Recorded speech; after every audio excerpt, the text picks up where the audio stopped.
preparing for a career transition to the private sector, chances are you have been lied to and misled for years and years.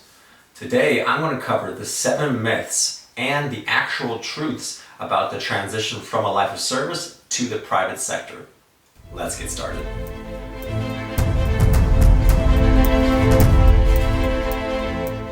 Hello everybody, welcome to the Recruiting Heroes Show. This is episode 29. My name is Colin Whittington. I am your host. I'm also the CEO and founder of Recruiting Heroes LLC, a national employment agency dedicated to helping you, American law enforcement officers and veterans, transition from a life of service to the private sector.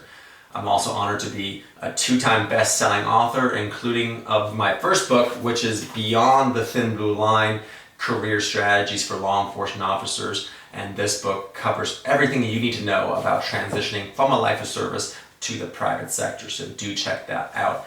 As always, I am giving away our free Heroes Job Search Guide today. But today is an extra special occasion because it has just gotten a brand new facelift, gotten even better than before, and it's just a phenomenal resource for you. It comes with my professional resume template, instructions on how to write a fantastic resume, LinkedIn optimization tips, interview tips, and so much more. Again, it's totally for free, so check it out. The link is down below. It's also going to be on my website, which is recruitingheroesllc.com. So make sure you download that.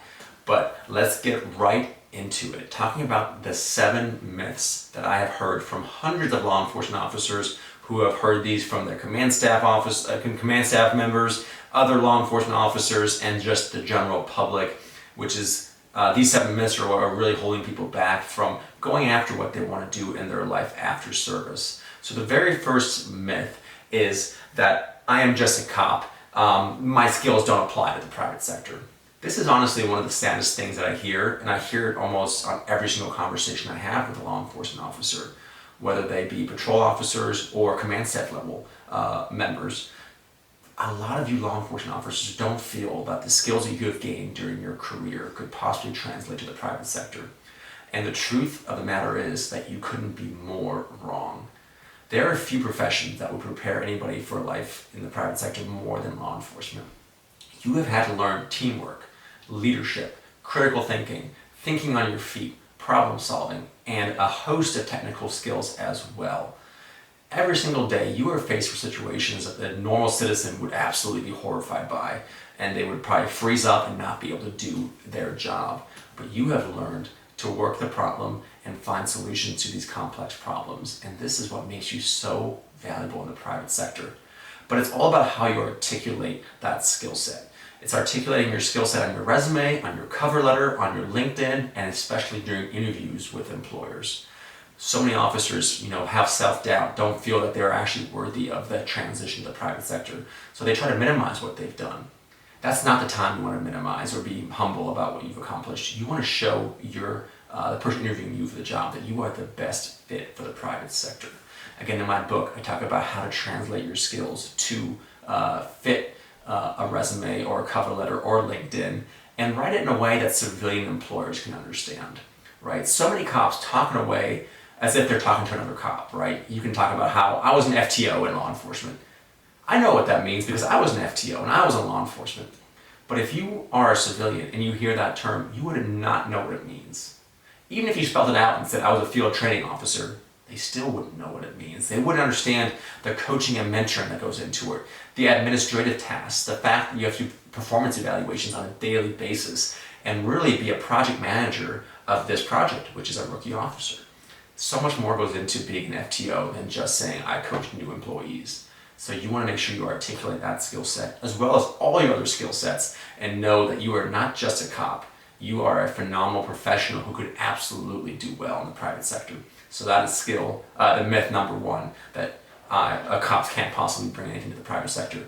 I want you to absolutely get that out of your mind because it's 100% false.